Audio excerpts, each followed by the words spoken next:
What is up, guys? My name is Michael Jorgensen. I'm a senior here at Olivet, and I'm an English major. Today I'm going to answer these questions. Hey, it's Stephanie Graydon. Hi, my name is Mike Rodriguez. Hi, I am Andy Verhoeven. So how did I get to Olivet? What led you here?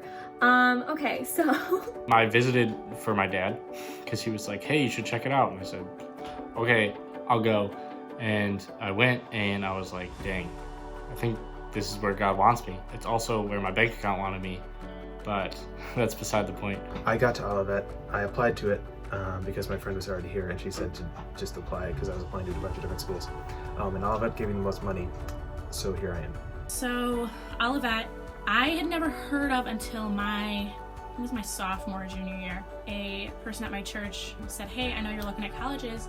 Why don't you try Olivet? My big thing with college was I wanted to be within 3 miles of Chicago because that's where my family is, and my family's had a really rough medical history, and so I knew that if something happened, I wanted to come back as fast as I could. And I read about Olivet, and I just got really intrigued. I'm like, okay, what makes Olivet so amazing? Like, why am I getting all these feelings like this is a place I'm supposed to be at? When I came to Olivet for Just for Juniors Day, I could see how much God impacted people's lives in there. It wasn't like God was getting shoved down their throats, but it was, come see this guy that has done these amazing things in my life. I want you to see how much he can love you because he loves me that much too. It's crazy because I never heard of Olivet before my senior year of high school, and I'm from Nashville, Tennessee, and I just remember getting this huge magazine delivered to my house, and I just remember being like, what the heck is Olivet? So it's always been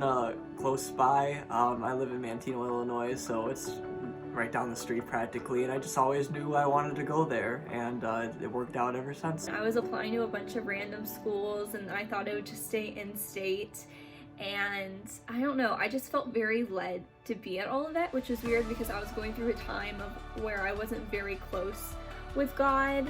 Even though I wasn't close with him, at the time I knew that that was something that I was going to eventually deal with, and I was thinking there may be a reason why I should be there. The first time I saw the school was at orientation, which is crazy because if I didn't like the campus or anything, I was kind of stuck. But I'm very happy that I stayed with Olivet. Well, I grew up as a Nazarene, attended all the Nazarene events at my district's college, which was Northwest Nazarene University in Idaho.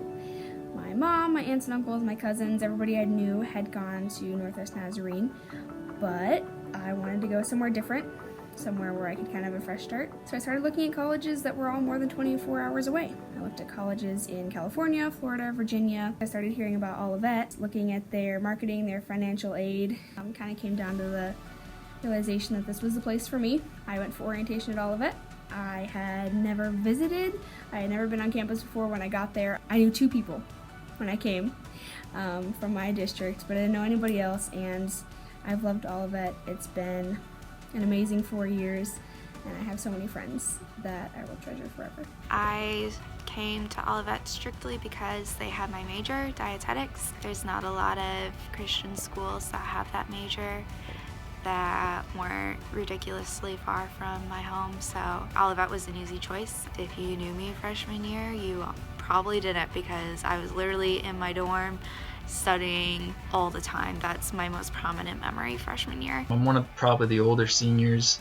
I'm a transfer student who started off my basketball career at Judson University, then took some time off, coached basketball at high school, and then at my old age came back to Olivet with my brother. It was a weird series of ups and downs and trying to find my place in the world, and Olivet just welcomed me with open arms. It became like a home away from home, and became a place where I really found myself as someone who's creative, loves to write and do things that English majors do, which is basically just write and read. This is question 1, something that's happened in the past 4 years. I actually had to Google things that have happened in the past 4 years because my brain is just filled with the past month and a half. Freshman year was probably the strangest year that we've had in these past 4 years up to the time that we have now. We had the election, we had the Cubs World Series, we had that weird stack of mattresses just like out on the sidewalks for a while. that was real, right? We had that obsession with house party, spaghetti and waffles happened. I don't think we've had many other very iconic things since freshman year, right? Other than the coronavirus, we're just gonna be the coronavirus class now until time ends. I'll start with waffles and spaghetti. Waffle and spaghetti chapel, I think, was our freshman year. I wasn't really paying attention that week, but I think as soon as they came up on stage and said their whole spiel, and basically like created the dichotomy of waffle and spaghetti and there being no in between, I think you could just feel everyone in the room just kind of shudder. And you know, you could, yeah, I felt it. I never really thought much about it afterwards, but in the moment, it hurt. I'm a huge baseball fan. Even bigger Cubs fan. My family is diehard fans, have been for years. So when the Cubs were doing so well in 2016, it was really exciting. Especially to be at a school that supported the Cubs was even better. I was watching the game pretty much whenever and wherever I could. I brought my iPad to quite a few theater rehearsals. I was watching it up in the light booth as I was working through cues, checking scores in class. I was still paying attention to class, I promise. Being able to congregate with everyone in the basement of the rec on that final game was huge, and it was so much fun, and just the energy in the air, the tension as we went into that rain delay. It was such a big night, and the minute that rain delay happened, I remember just being so stressed out. I was just in the corner, like my head in my hands, just stressed out. I was like, this is it. The curse is gonna happen. We're still gonna lose. This is awful. But then we didn't. And the minute that the Cubs won that last game, the explosion that happened in the rec center that night, it was incredible. During the solar eclipse, they put out all the warnings, don't look at the sun, all these things that you should definitely follow. But I actually went to Isidro's because I was hungry, and then the solar eclipse hit. I did look, but you actually couldn't see very much even when you put yourself in the danger of staring straight at the eclipse. This couple there who had the solar eclipse glasses, and there was quite a few of us in the little Kankakee Isidro's who we were all just kind of peeking and not really seeing much. And so what happened was this couple let us each in turn borrow their glasses, take a loop outside, stare for a good 20 seconds, come back in, we'd pass it off to the next person. It was pretty fun, honestly. Top #1 solar eclipse viewing. I've only seen one, so tops the cake. One of the biggest reasons I wanted to come to Olivet was because of the opportunities for mission trips and student ministries. Those two things alone have been two of the most life-changing things that I have experienced. My sophomore year, I had the opportunity to be on the first MIA trip to Cactus, Texas. It was one of the most transformative experiences of my entire life. Cactus, Texas is a 3 square mile beautiful town in the middle of nowhere, but it is an immigrant and refugee camp. There were people from South Sudan, there were people from Guatemala and Mexico, Ethiopia, from other African nations, as well as other nations across Latin America. And the Lord just really highlighted to me the importance of seeing His kingdom as every tongue, tribe, and nation. And that wherever I was, I could look at people and see them as bearers of His image and as unique parts of His kingdom. Sophomore year, I started getting involved with one of our student ministries called SOS, which is Olivet's Homeless Outreach Ministry. SOS completely changed my life. God used it to wreck me in the best ways possible. He opened my eyes to see the beauty that He has created in every individual. I always tell people that SOS is a ministry that plays on all of my weaknesses, so that I had to learn how to more fully rely on God's strength. So it was Monday morning, and my roommates were being much louder than usual, which was abnormal since they're usually pretty quiet in the morning. And one of them bursts in my room and just yells at me while I'm still in bed sleeping, "Classes are canceled this week!" And I'm like barely awake. I'm like, "What are you talking about?" He's like, "The polar vortex. Monday, Tuesday, and Thursday classes are canceled." And I'm like, "Oh yes, I don't have to go to my 9 a.m. I lived in Grand at the time. We wanted to make sure like nothing would break and nothing would freeze, and we went shopping before so that like we didn't have to like worry about things. And then when the polar vortex actually hit, the ice started creeping into our apartment through the air conditioner.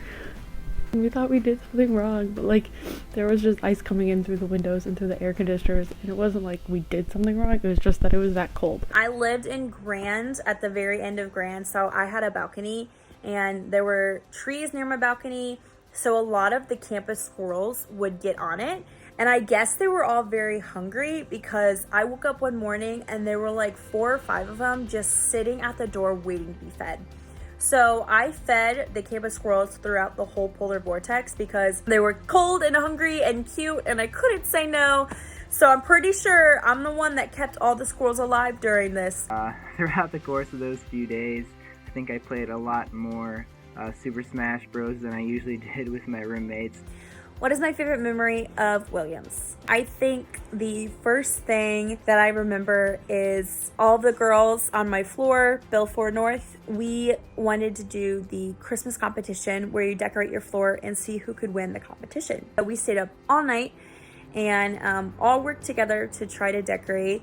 And even though we didn't win, I think that that was the most bonding experience for all of us because we finally had the chance to get to know each other. One of my favorite memories from living in Williams freshman year was pranking myself, Courtney Gerhart, and Lizzie Graven. Laid the pranks on pretty thick during when our floor was decorating for Christmas, decorating our hall for the Christmas decor competition, whatever. We decided to pull some pranks on our RA, and so we threw a stink bomb in her room, and it smelled so bad that it smelled like it stunk up the entire building. But then we made it better by zip tying a can of Febreze and tossing that into her room, and she just was like walking down the hallway with this can of Febreze that she couldn't get to stop spraying. And then that night we pranked a girl on our floor. Really just, it was supposed to be for anyone who stumbled upon it. So we put an air horn underneath the toilet with like a stick so that it would, when someone sat down on the toilet, it would set off the air horn. A girl on our floor at 3 a.m. woke up to use the bathroom and sat on it and like made the air horn go off. And it was hilarious. I also remember up on 4th floor Parrot that Kaylee McElrath, she came into my room randomly one Thursday night and was like, "It's Jackson Thornhill's birthday and I have all these chicken McNuggets. Can you help me make this into a chicken McNugget cake for him?" And we literally spent like 2 hours with dozens of chicken McNuggets trying to like make this cake for him. And I'll never forget that. That was just so funny. Some of my favorite memories on campus include some things that aren't necessarily legal. Definitely trespassing, freshman year going to the moon, and also mattress surfing in Weber on multiple occasions. It's definitely a highlight of my experience both as a freshman and then as a freshman RA. One of the other things I loved doing that I think a lot of other freshmen got to do was a water slide in the hallway. We set up this huge tarp. I don't even know where this tarp came from. I didn't ask questions, it just showed up. We taped it to the sides of the hallway and we filled it with soap and we filled up bowls of water from the sink and just poured it into the hallway, having no regard for how to even clean it up at the end of it. We just had so much fun.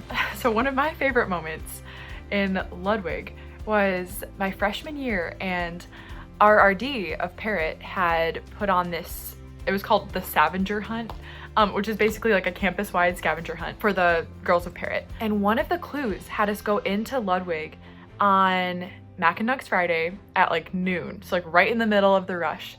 And the clue was hidden under one of the chairs in the dining hall.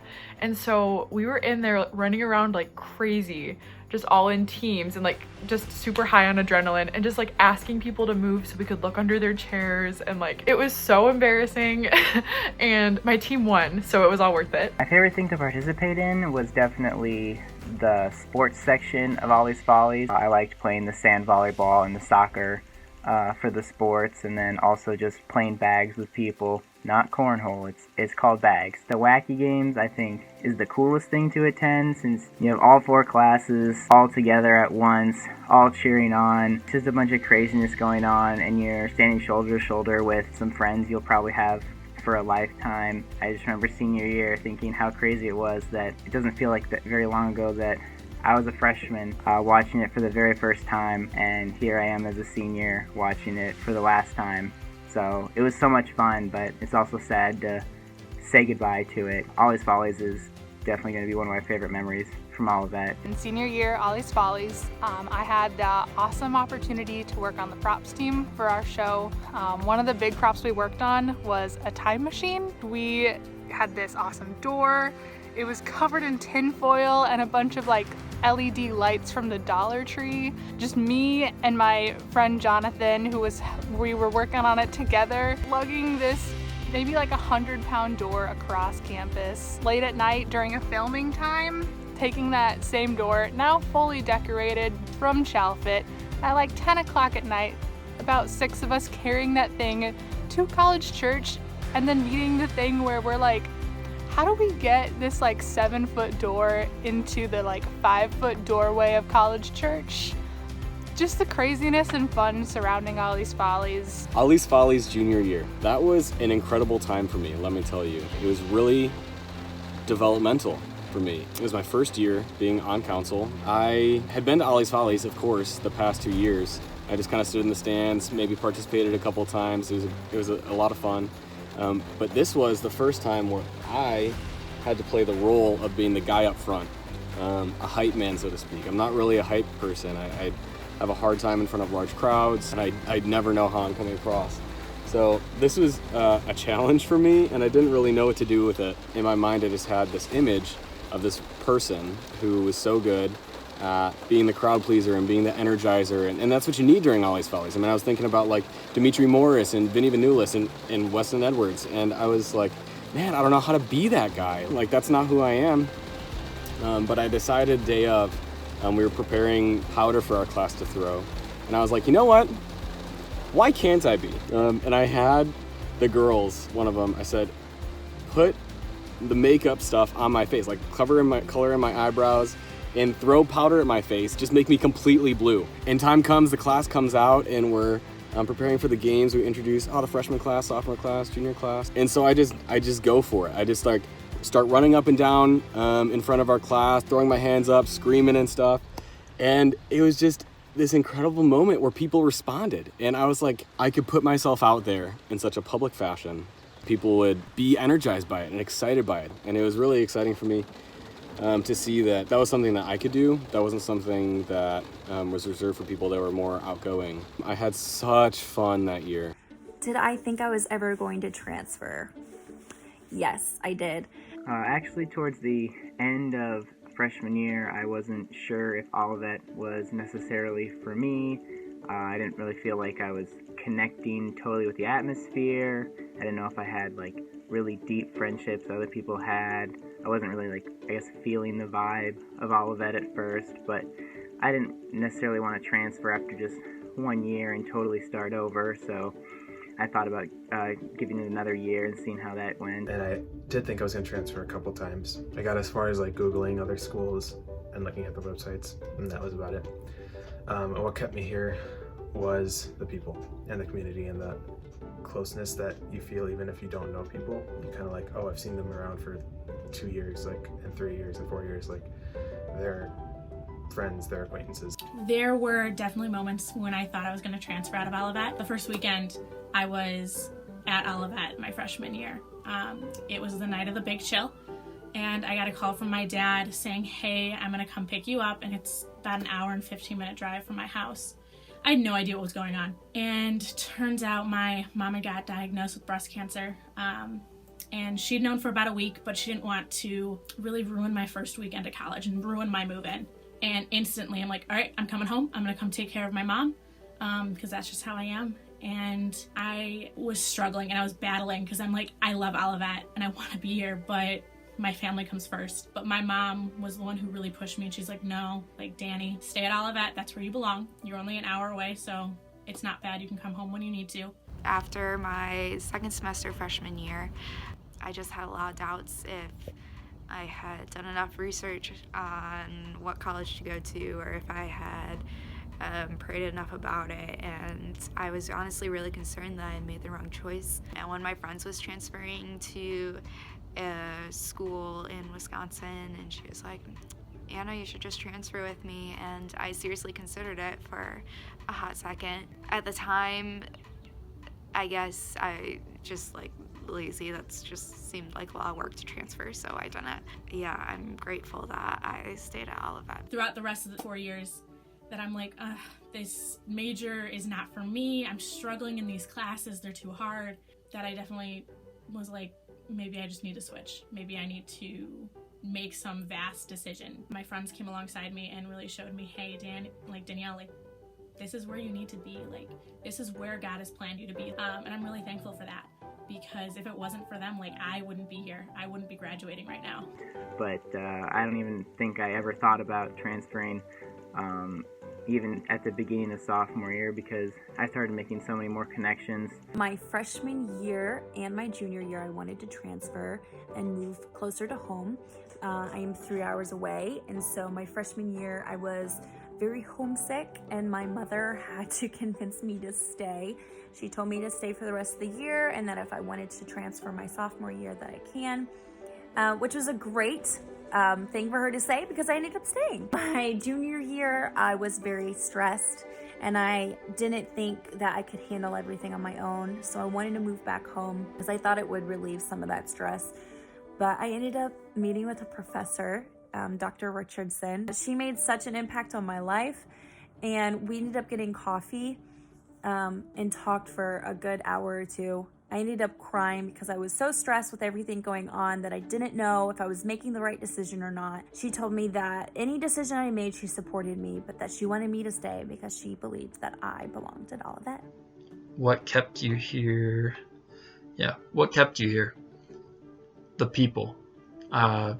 So many great people. From the moment I stepped on campus at Olivet, with Jumpstart and orientation even, coming in as a transfer who's a little bit older, and even meeting some of these 18-year-old freshmen, I've become friends with just a bunch of different groups of people in all different age ranges, and it's been really cool to just have different friend groups and develop these friend groups over the years. I've made friends for life with so many different people that are just so kind and have the love of Christ in their hearts, and have helped me grow and find myself even more.